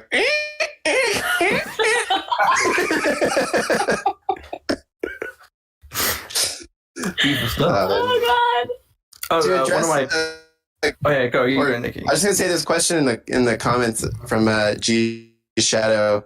Wouldn't animators still mostly have the score problems? And yeah, I could be wrong. As far as I am aware, that they don't use live orchestras for the animated scores. I'm not sure. I'll I'll believe whatever you say on that. I've never seen like any Kevin like footage like we see with like Williams or anything like that. So maybe he does do it all, just remote or whatever. Kevin Kiner's a robot, so Kevin Kiner is the prince of the Star Wars Yeah. of the next era. Program. Modulate. he's voiced by Matthew Wood. That's the thing that not many people know about. Kevin Kiner is a product of Skywalker Sound. A little tidbit for the hardcores that only the hardcore Lucasfilm. yeah. One of my best friends has just commented. I was meant to have a 2-week holiday to LA with my brother from the UK. As much as we're sad about it, it would be the correct decision in terms of obviously cancelling Celebration. It is a shame, especially like so many people like from over here in the UK. Like this is a whole holiday they have to plan in advance, get time off, Yeah. pay a lot of money for. But I feel like as well, like we'd said, even if Celebration does go ahead, I think it's very unlikely that even be able to leave the country, let alone enter America. Travel's fucked. It really is. I mean, it's fine for me. Like, I can drive down. Thanks, I can drive over there in half an hour and be like, "Hey, what's up, guys?" which could mean it's either the worst celebration or the best celebration. It's just like 20 people in the Galaxy stage. We're like, "Yeah, let's do this." We got all this perfectly social distance throughout. Measure it out. Everybody's 6 feet apart. It's just members of the 501st because they're inside of their suits anyway. Yeah, That's it. It's like an N95. Put like put a trash bag, a trash filter, not a trash bag filter, a vacuum cleaner filter in your 501st in your Stormtrooper helmet. Perfect. There you go, Troy. Go. I like the idea of them just playing. It's just an empty big room with just Nicky still playing that fucking. Do you remember last year we played that solo trailer music on the loop? Oh my gosh, yeah. Dun, dun. Bing, dun, dun. It's like that video, that like Twitter reaction video of the person the DJ on the balcony and like the 3 people down there. Yeah. That's like DJ Elliott like on the stage. Yes. And we're all just like, woo! Someone all the way in the back of the stage, like, yeah. But you know what? Even if it was exactly what we're describing, Anthony Daniels still does $100 meet and greet. Anthony Daniels is still there, gold blazer, ready to go, acting like it's a full arena. Promoting no one. Promoting his book. Just him and Carboni shouting at each other across the stage. Yeah. Oh, I'd love that. Carboni. That's one of my hopes. One of my hopes for if Celebration is, I would still love a socially distant like live stream of like a season 2 sneak peek for me, and like something like that in late August or September. I still think that'd be like a nice thing to do if it's ready to come out as scheduled.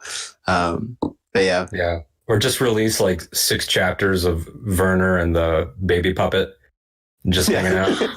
Just him crying. Honestly, just record him being like, Sophie just finished wrapping the Mandalorian, and like just have him talk about like not being in the season and just how much he loves, Baby Yoda for about 6 hours. Yes. Worth the price of Celebration.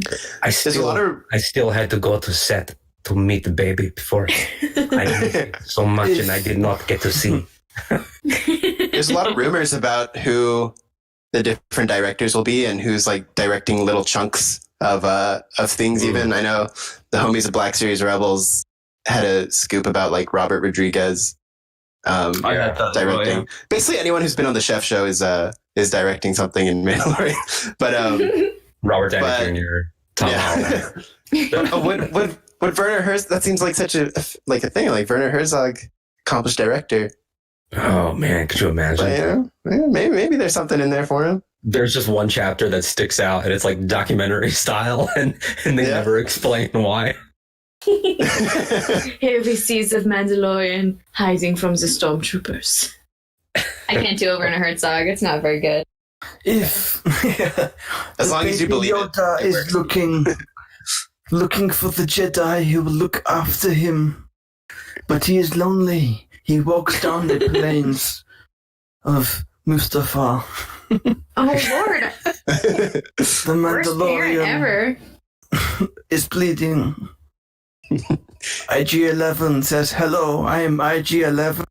The evidence narrates of it. It's insanity. like a silent film. I do like the Robert Rodriguez thing. I just want it to be Spy Kids, but Star Wars. Yeah. Yes. Yeah. Yes, Give me Antonio Younglings Spy Banderas Kids series. that'd be awesome. I think that Rodriguez just doing an hour-long action scene, just like on like the streets of Mos Eisley or something like that, could be really cool. Danny Trejo is a bounty hunter called Vibro Mache. Yeah. That'd be amazing. Fantastic. Yes.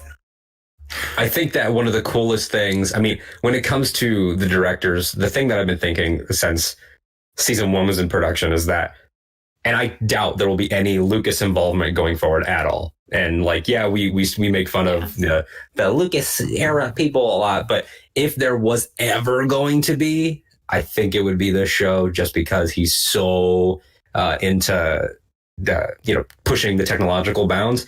Just like imagine a world where they drop an episode and they don't announce it, and then it cuts to black and the yellow font comes up and it says directed by George Lucas. Just imagine like what the internet would be like at that moment. It would be like the second coming. What if I would be like, am I getting punked? Did this happen? What's going the on? Disney Plus algorithm cut the credits before anyone saw it? I just played the next episode. No, it says directed by Richard Marquand. Everyone's like, what? Wait, what? Oh, from the grave. Oh, that'd be amazing. Irvin Kershner. Yes. Oh man. Yeah, I hope that they at least like put the slate of directors out beforehand. Like, start dropping some news. We're over here salivating. We got Clone Wars every week, but I do hope that there is something at some point. Somebody just say, like, I live for the moments when Rian Johnson's like, they're figuring out their slate, but yeah, like it just anything, something real to think about, and not just a headline. Something from their camp would be nice soon. Meanwhile, Ryan's swimming in a blank check from Lionsgate. Oh yeah. Like, just do whatever you want, man. He's like, yeah, sure, okay. I want Rian Johnson to cast Daniel Craig as Benoit in his Star Wars movies, but just spell Benoit with like some apostrophes. That way, it's a Star Wars name. Ben apostrophe. He's the stormtrooper. Like, he escaped the Death Star.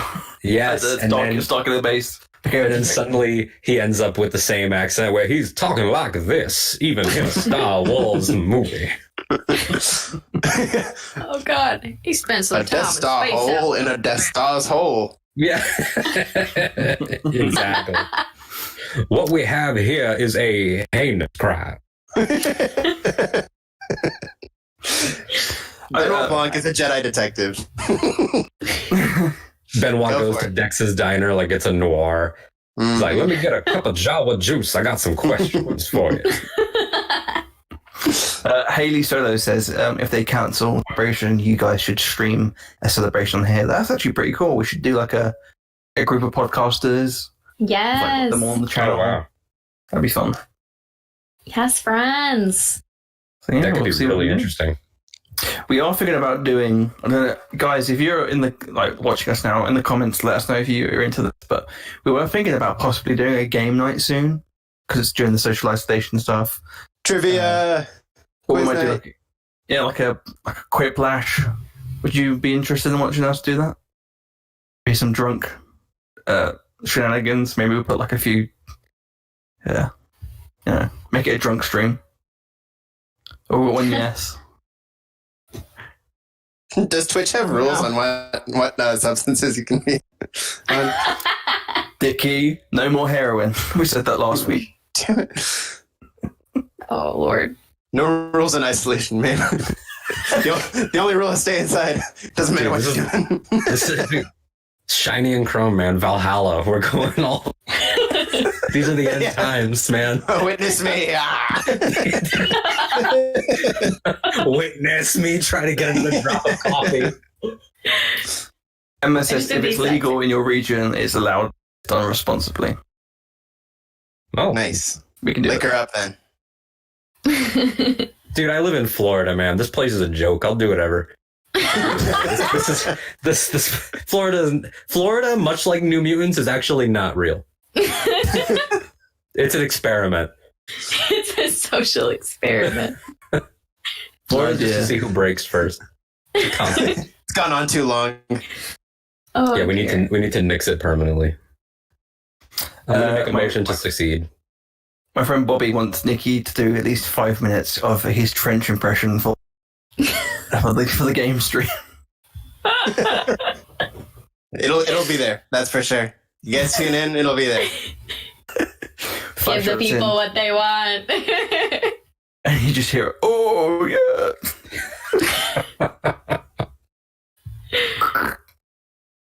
Okay. No. Ugh. Yeah.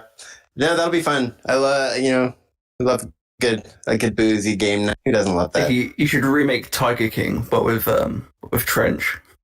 Trench, Spider King, Yeah, Spider King. Mm. or a You are new big king. literally describing my worst thing. Wait, what are the big cats of Star Wars?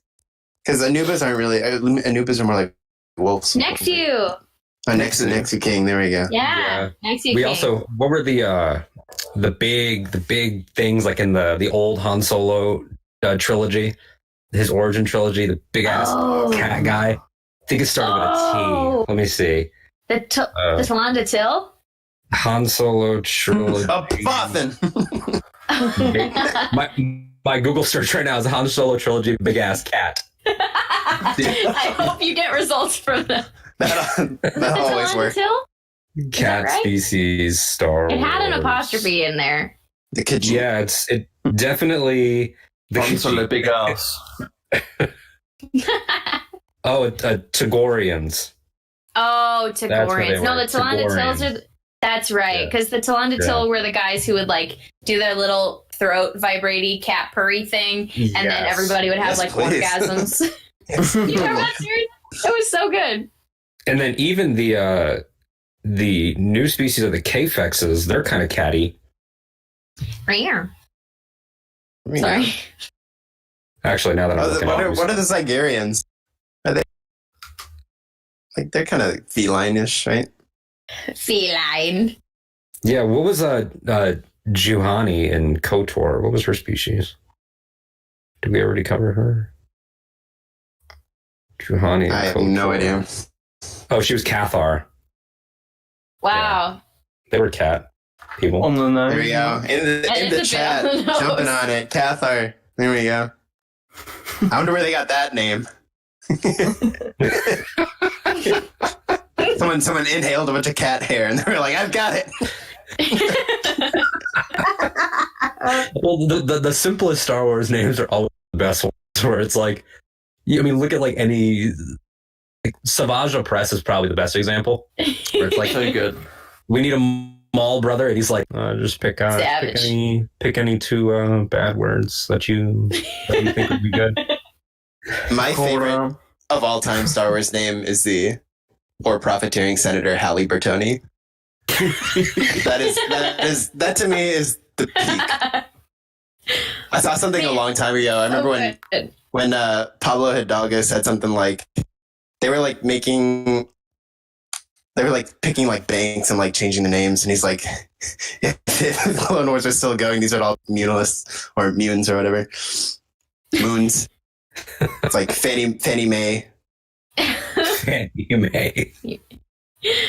Oh God. I think that a recent contender for the best name category is definitely Ochiev Bastoon. Oh, what a name. Oh. Great What a name. I had my Twitter name as Nicky of Bastoon for a while, and it was oh man, it That's was a awesome. good time to be live. As opposed Yeah. to now. Gee. Yeah, I know, right? now we're just in a weird place. To be fair, we did start in a weird place, so it's only This show has always been in a weird place. My favorite thing was I remember when they were talking about the making of the Force Unleashed game, and the they asked George Lucas if there's a chance that they could give Starkiller Darth moniker. And one of the things he came up with was Darth Icky. No way. It was Darth Icky and Darth Insanius. And Dude, Insanius is the greatest thing I've ever heard. Isn't there a Darth Undeadu somewhere when he's like a zombie? I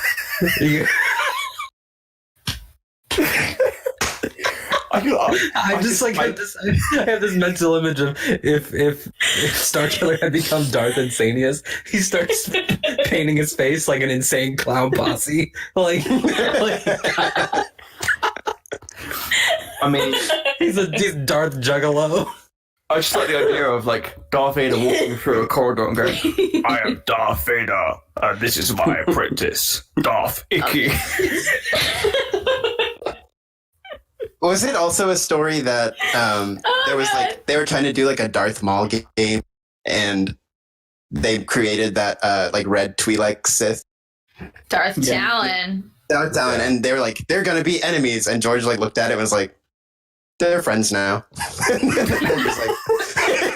like, okay, we'll restart. I also remember that for Knights of the Old Republic 2, they originally in the development, you could turn Hanhar the Wookiee into a dark side user, the bounty hunter Wookiee, and then George found out and released an official decree in Lucasfilm that there would be no more Force using Wookiees until Gungi. I guess he changed his mind, but he just like threw off the development of the game and was like, no, you guys have to erase all that. No. George is the beautiful king of changing your mind. So he truly is just a live your best life type man. Yeah. I think the other one that cracks me up is the Darksaber story of how they like made like some crazy like vibroblade or whatever, and George is like, well, that's not that special. Filoni. And then Filoni's like, well, you had the Magna Guards like fighting the lights their staffs. And George's like, yeah, that was a mistake. So he's like, let's just. So George like designed the Darksaber. That's like, awesome. I also love the infamous Maul story of, hey, Dave. Yeah, George. Maul's coming back. Figure it out. Figure it out. And I think Filoni said like he would always start that conversation with like, "You're gonna love this." Yeah. He's like, "Dave, you're gonna love this." And he's like, "That is so rarely the case."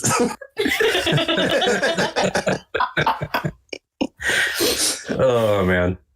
God, I would just love it if that was the canon explanation. Like, I returned. It was like, how could this be? He's like, we'll figure it out.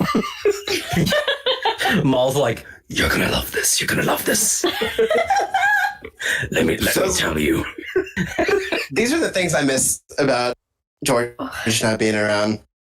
Just that pure just shoot from the hip. Yeah, it's amazing. And just like the fact that he, like, I wish, and I mean this with utter sincerity, I wish that I had even a tenth of the self-confidence of George in his older age, where, like, I remember seeing, did you ever see the documentary Star Weight? Anybody ever see that? I don't think I saw that one now. So it's on DVD, and I might be the only person that has a copy. My mom found that like when I was a little kid, and it's a documentary about the people that waited in line 6 weeks outside of the Chinese theater to see Attack of the Clones. And they have cameras on them like at all times. And at one point, they get to call George on a payphone from the line for charity and such and such. And one of the guys asks him, hey, did any of the blowback from Phantom Menace affect the way you approach this film? And without a second of hesitation, George is like, no, they're my movies. I make them for me. And you can tell that he like so believes it. Like when you hear him talk to like James Cameron about what his 7, 8, and 9 would have been, he's like, well, you know, the micro world of the Force of the midichlorians and we would have explored. Like he doesn't give a single fuck. He was ready to double and triple and quadruple down on everything that has been criticized. Everything. Gotta respect it. It's like, oh, you don't God like bless it. here's it times 1 million. Yeah. Oh, I would have loved every second of it. Same. He was going to make like the Star Wars Osmosis Jones, basically. That's what it sounds like. Yes. Do you guys remember when Dark Horse made the like comic run of his like early Star Wars draft? Oh, yeah. When, like, Han Solo was like the Lizard Man and stuff. Yeah. Oh, that thing Yeah. I have a box set of. Yeah. Hey, the Star Wars? I think is what it was. The Star love Wars, Wars. yeah. I'd love something like that for like someone at Marvel just to sit down with him for an hour and be like, Yes. tell me Let's make everything. Let's Well, it make was the like, sequel trilogy. In Mark Hamill's letter that comes with the box set, where he calls out the original title, which I love, The Whole Adventures of Luke Starkiller, as taken from the Journal of the Wills, Chapter 1, The Star Wars. I want like a book that is just the sequel trilogy as written by the maker. Part 1, Yes. The Microbiotic World. Like, Yep. something ridiculous. I think that would be So- great. Like I would love that. this past few weeks, so this person who works for the Doctor Who magazine has been like creating these live streams, so people have been watching old episodes of Doctor Who with the creatives, and not only have they just got like writers and actors involved, they got like the head writers who wrote the episodes to come back and write extra new material just to cheer people up. And I kind of want that, but for Star Wars, and I want George Lucas to be like, okay, R2D2 and C-3PO did this. This is from their perspective, and you know, Yeah. Osmosis. Well, it's like me for like the Disney Plus Marvel stuff. Like, I'm really excited for that What If series where they're just like, let's fuck around a little, and like I don't know. It's one of those things where it's like that's where canon really gives me a headache. It's like, what if we just have fun, like, and go nuts for a little bit, and people stop worrying about whether this was real or not? Do you remember Star Wars Infinities? Yeah, is that where you get the white Darth Vader armor? Yeah, it's basically what Yeah, if, but the Star Wars version. It's like Yeah. Return of the Jedi, I think, ends with Vader like not dying, and he like comes out in the Rebel fleet with a whole fucking white outfit and be like, "We're now about to kill the Emperor." No ending, no follow up. It just leaves you to imagination. It's just pretty fun. I like that sort of stuff. I think that because I love the way that canon informs canon, and I love the whole tapestry that I'm always going on about in podcasts and just to coworkers that don't really care. But it's that whole idea is really cool, but I think you can have both. Like, I mean, I think that the people that know what Legends is would not mind if you publish something with the gold Legends banner on the top of it, and there it is. Like, it doesn't matter. Legends doesn't just have to mean old material. There are new Legends. So do something like that, and you know, whether it's letting old ideas resurface or just doing like, what if Qui-Gon Jinn had killed Darth Maul and he lived and he did train Anakin? Like, those types of things could be really cool. For sure. That's the thing with mythology. All these stories like that we have nowadays, and even like in some religions like the Bible, all these stories are told through generations. Like, they're taught through word of mouth. They come down, they get changed over and over and over time. And like I think about the Arthurian myth. Think about how much that's changed in like Welsh tellings of it, like English tellings of it throughout the years, how much stuff gets added on, changed. Star Wars is a myth itself, so you can view the films whatever way you want. Charlie, you haven't read enough Joseph Campbell by the sound of it.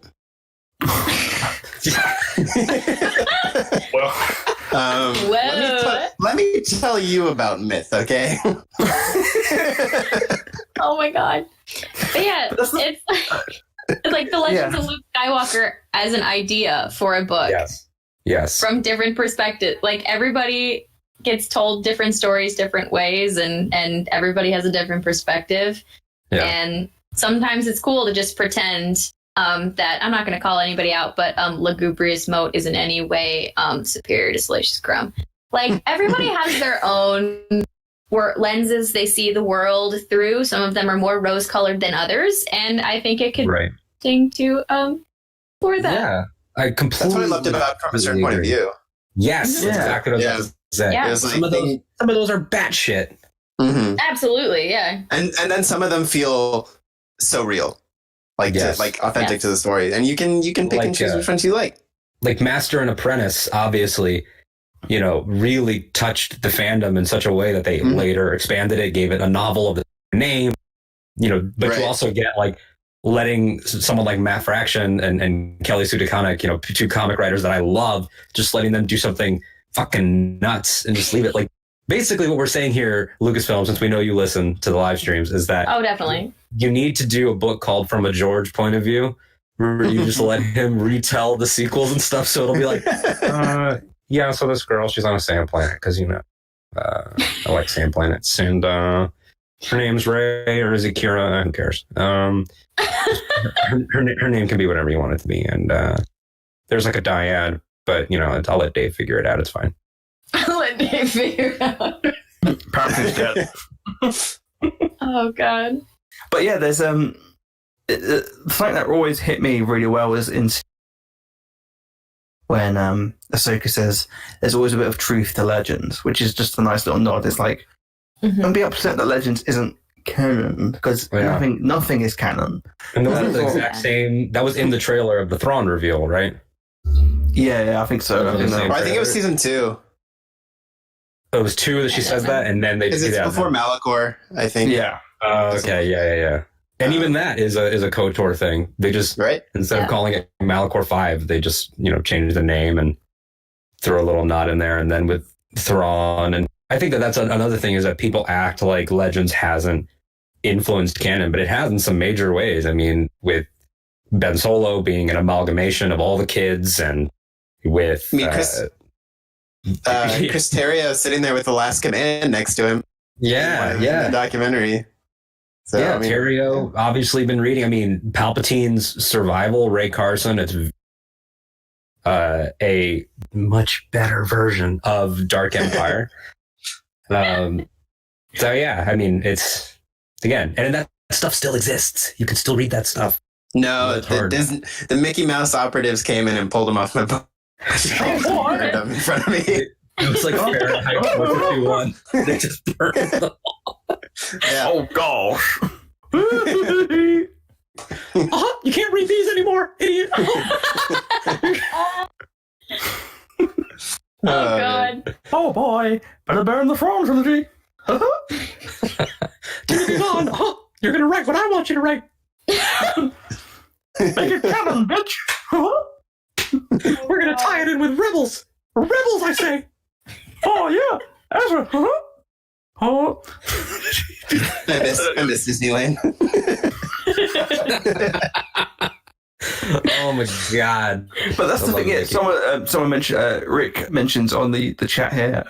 Did you guys read the IO9 article? And shout out to James Whitbrook. He wrote this amazing article about canon. Canon doesn't matter. Literally, all that matters is that there's a cohesive story in terms of these bits fit in. But if you don't want to listen to that, you don't have to listen to that. You can pick your own stories. You can pick your own head canons. It doesn't matter. It's just a piece of fiction. Like one of my favorite things was I go to Doctor Who. I was looking at TARDIS Wiki this week because I wanted to search up for the 11th Doctor and Matt Smith's character, and I was looking through the different sections, and it came up. It includes everything. Every single thing that's ever been written, even if it contradicts another thing. And it was like, he does this, blah, blah, blah. And then it said, it included some comic book, and it was like, teaming up with the Starship Enterprise. Yeah, that happened. Yeah, sure. So it's just this sort of thing. Why can't Star Wars do that? It's like, and that's why I like the not to go off on the whole Doctor Who tangent, but the controversial season twist of now we have made the in-universe conceit as to why every fucking radio play, every offshoot, every YA, everything can count, torch all the stuff. And a lot of people were mad about it, but I thought that it was so ballsy for everybody on the current team to just say, we're going to double and triple down on all the weirdness. And if it doesn't add up, wibbly wobbly, fuck you. There you go. Yeah, one of my favorite things as well about Doctor Who was that they, for the 50th anniversary, the Day of the Doctor, which was like a big celebration, they there's this famous old book that they used to have in the 70s called the Target novels. And recently they've been re-releasing them and also been releasing new episodes since 2005. Right. And Stephen Moffat, who wrote the episode and was the head writer of Doctor Who, he wrote an adaptation of The Day of the Doctor for these books. And one of my favorite things is that because you can add new stuff and extra material, they introduced the concept of the Doctor Who movies from the 60s, which were a real thing, which starred Peter Cushing as the Doctor, and were totally completely a bit different, but obviously not connected to the TV show. It's just like a weirder version of it where he's like a human man who creates this time machine. He made that canon in terms of there was a film about him in the universe, and the Doctors are just like hanging out talking about this film that was made about them, and then they rang up Peter Cushing to ask him questions about it. It's like, that's awesome. Oh my God. Well, that reminds me of a tweet I saw yesterday that, obviously because of the pandemic and everything, that Indiana Jones 5 is now pushed again to 2022. Another film that is not real, by the way, for anyone. It's not going to happen. But on the day of release, first of all, Harrison will be 80. And when you track his age of the character based on Raiders of the Lost Ark, Indiana Jones 5, if he's aging in the same way Harrison ages, it should come out in 1977. That should be his fifth adventure. And so someone was like, if I don't see a fucking shot of Indy walking past the theater with Star Wars on the thing, then there's no point of doing this at all. 0 point whatsoever. Oh, that would be incredible. And then you could say like that, Dr. Jones bumped into like a young filmmaker at USC or something, and then do some like Han Solo in universe is based on Indiana. He's his son. He's his other son. Han and Mutt. Oh man. He watches Jaws. Meets John Williams. I belong in the museum. Oh, that would be another thing that would never happen. You said Jaws, and I was just thinking about the what if conversation we'd had. We know that George obviously wanted like his buddies to do Jedi or do Phantom Menace. Like imagine like what if comics, and it's like Steven Spielberg's Return of the Jedi, David Lynch's Return of the Jedi, Ron Howard's The Phantom Menace. Yeah. Someone made a trailer for what David Lynch's Return of the Jedi would look like, and it's fucking amazing. Really? I'm gonna watch it. It is, yeah, it's all like black and white and a bit weird, and there's like weird, eerie music. Oh, God. But technically, didn't Spielberg kind of direct Star Wars? Didn't he direct a bit of Episode 3? He did that Utapau sequence, the chase part. Is that what it is? Oh, okay. Yeah. I thought so, yeah. I know that Ava DuVernay did part of the Kyle versus Rey saber fight where Rey slows down and like really closes her eyes and lets it all in. That was all Ava in post was like, you should do this, and this. Oh, dope. But yeah, I know that there was also the how much did Spielberg like actually want to do Jedi versus how much of it guild stuff and things like that. So I don't know if he ever actually had ideas for it, but it'd be cool if someone asked him. I mean, he could have had Force Awakens if he wanted it. I think that Kathy talked to him first based on what I've read, and there was even a Ben Affleck Force Awakens that could have happened. Oh, Jesus Christ. Yeah, that would have been interesting, Steven Spielberg. I'm okay with what we got. I would agree. Although, generally, that's how it works. Yeah, I would never erase the trilogy that we have now because I love it. But if I could go to one of the parallel universes, specifically for Episode 7, it would be Brad Bird's Episode 7. If I could see that, because I know that was a conversation, and he needs to do fucking Star Wars or Superman at some point. Did Tomorrowland come out before Episode 7? I think it did. Yeah, but I think that's why he passed. It was because he chose Tomorrowland. Yikes. Hey, Brad, I know you're watching. Yeah, I'm sorry. What's that about? You got Incredibles 2, though. Incredibles 2, though. Magnificent. Yeah, I really, really enjoyed Incredibles 2. Well, I think that might be all we've got time for this week. Been going for about how long have we been going for? An hour and 40 minutes, 50 minutes? Almost 2 hours. Almost 2 hours. That time already. We started shooting. The great thing about quarantine, we don't have fuck all else to do, so.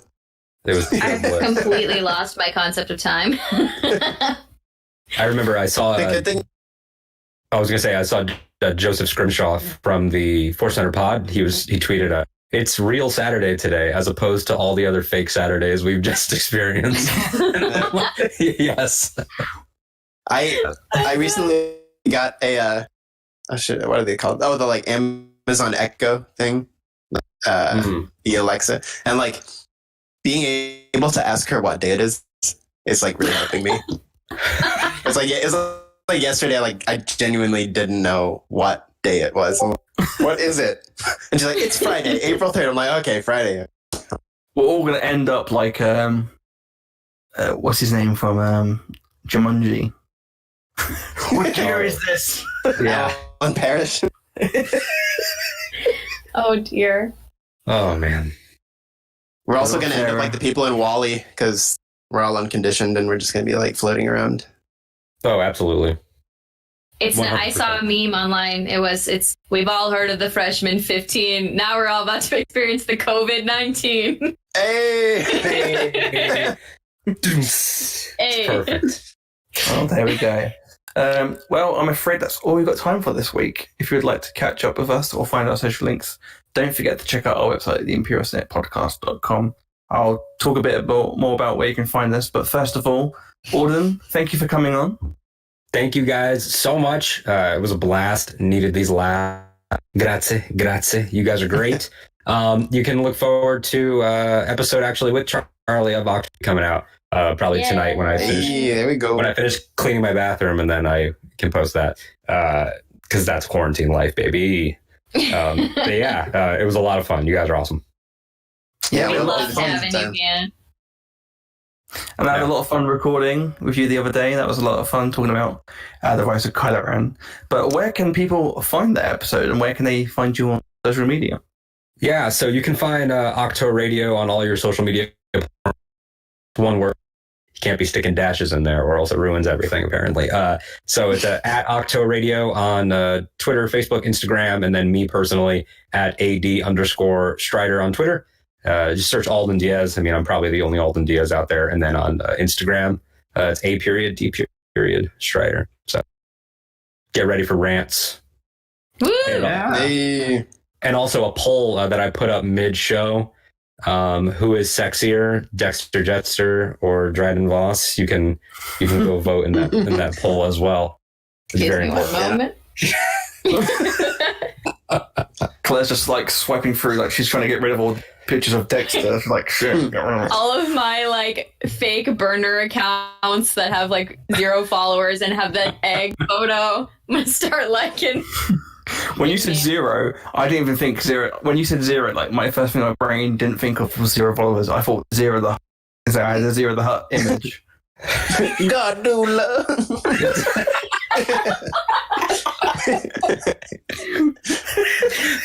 The best, the true sexist character. Dude, that size noodle 0 thing, that is a mind blowing. That's a mind blowing shit. That's so good. I respect that episode so much because it was probably the most fun thing to write ever. Oh, it's so good. Sexy talk between size noodles and 0 when they're like separated by the cell door. It is Take so notes, good. bitches. Take notes. Oh man, perfect. And Mama Hut is just sexy. Mama. Come here, boy. What the fuck is going on? Quinlan Voss. It's a wild episode, man. Quinlan Voss is he's the only white man that should be allowed. Ever. Yeah. Quinn went on loads of like trip years and got gap years. Mm-hmm. Oh. I learned from the locals. Exactly. Well, you can also find our podcast on Twitter at ImpSenatPod. We've got Instagram, that's Imperial Senate Pod, where we talk about, just posting loads of cool pictures. We've got loads of cool live feeds. Yes, Nicky, we'll get to that. If you ever feel like sending in a question or a voicemail, you can send it to imperialsenatepodcast@gmail.com. Do you want to show that again, Nicky? Whoosh, whoosh, whoosh. If you would like a lovely shirt like Nicky is demonstrating right now, you can go to our tpublic.com store, which is tpublic.com/user/the Imperial Senate Pod. And you can also come at Patreon on our Patreon page, because we need the monies, please. And as Emma's pointing out in the chat, there are links in all the Twitch page as well. Of course, yeah. If you want to look on our Twitch page, we've got all the links for this stuff. So don't worry if you forget me saying it. It's all there. Celebration's going to be canceled, so just give them all your money. Please. You're not going to be able to spend it there. I got a cat to put through college. Let's do it. I'm legally called Hayden Christensen, so $200, please. And if you haven't had enough of us, you can play with us Battlefront 2. We've got a pretty decent Imperial Senate podcast set up on there. Got a community group. Just join our community group, search Imperial Senate Podcast on PSN, and you will be able to find us. And I think, Claire, we should try and do something this week. Sure. I like Star Wars. That's great. And video games. Video games. And sometimes people. Yes, just join our community group. That's all we've got time for this week. Thank you so much for joining in, listening to the Imperial Senate Podcast. The Force will be with you always. And stay inside. Wash your hands, you bricks.